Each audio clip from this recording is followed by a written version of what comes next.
বিএসএফের গুলিতে মৃত্যু এক যুবকের মৃতদেহ উদ্ধার হবিবপুর থানার শ্রীরামপুর অঞ্চলের ভারত বাংলা সীমান্তের অনুরাধাপুর ক্যাম্পের হিজল ফরেস্ট এলাকায়। বিএসএফ সূত্রে জানা গিয়েছে, ভোর রাতে ফেন্সিডিল পাচারের উদ্দেশ্যে এসেছিল।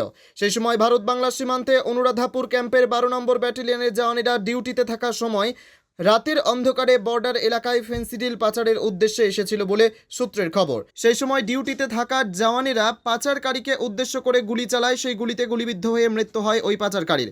যদিও বিএসএফ সূত্রে জানা গিয়েছে, তার নাম বিপ্লব ঘোষ, বয়স 36, তার বাড়ি মালদার মঙ্গলবাড়ি এলাকায়। বেশ কয়েক বছর আগে সীমান্ত সংলগ্ন তিলাসন এলাকায় বাড়ি ছিল, সেখান থেকে মঙ্গলবাড়ি এলাকায় চলে যায়। মৃতদেহ উদ্ধার করে ময়নাতদন্তের জন্য মালদা মেডিকেল কলেজ হাসপাতালে নিয়ে আসা হয়েছে। Bureau report, PB news.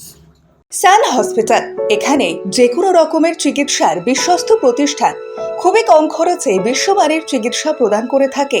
উন্নত মানের ওয়ার্ড কেবিন, পরিষ্কার পরিচ্ছন্ন পরিবেশ দ্বারা সুসজ্জিত চিকিৎসা ব্যবস্থা রয়েছে। এছাড়া স্বাস্থ্যসাথী কাজেও পরিষেবা প্রদান করা হয়। সুতরাং আজই যোগাযোগ করুন সান হসপিটালে। ঠিকানা GT road, Bhangakuthi, Bardhaman. Phone number মনে রাখবেন 9434188262 অথবা 83730954222।